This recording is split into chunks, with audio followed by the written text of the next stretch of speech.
Hello! Today we will be reading The Perfectly Perfect Wish by Lisa Manchev.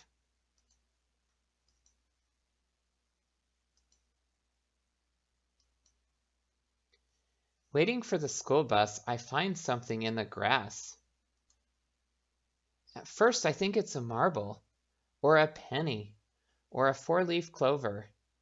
But marbles and pennies and clovers are just ordinary things, and this is an extraordinary thing with just one rule.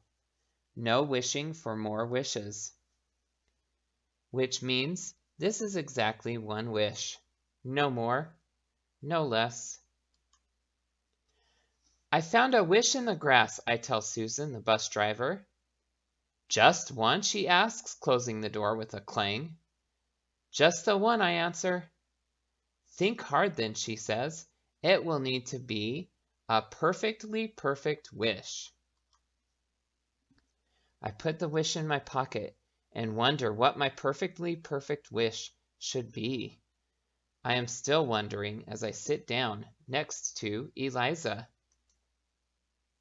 A blue ribbon at the horse show? A trip to Japan?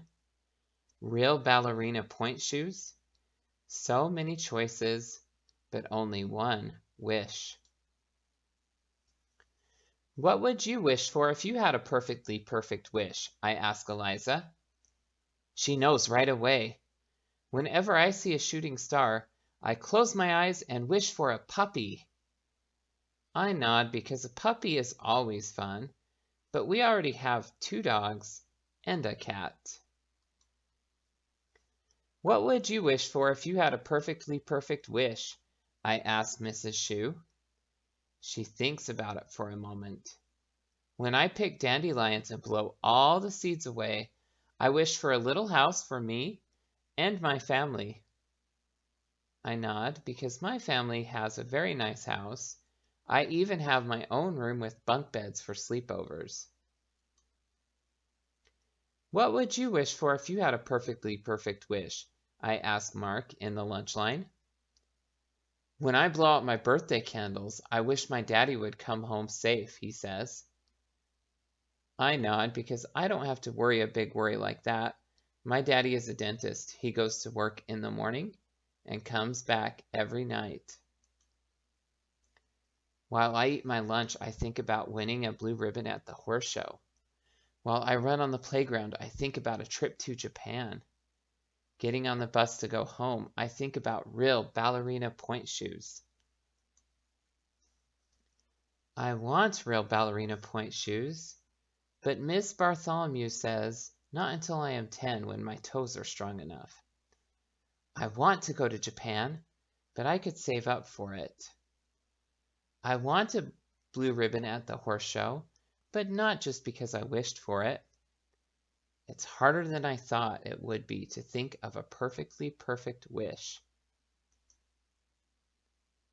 When I think about Eliza's puppy, and Mrs. Shue's house, and Mark's daddy, all of my own wishes feel too small. So maybe I wish that everyone's wish comes true. There's Eliza getting a puppy.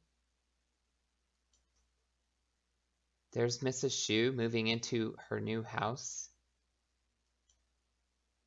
There's Mark greeting his daddy.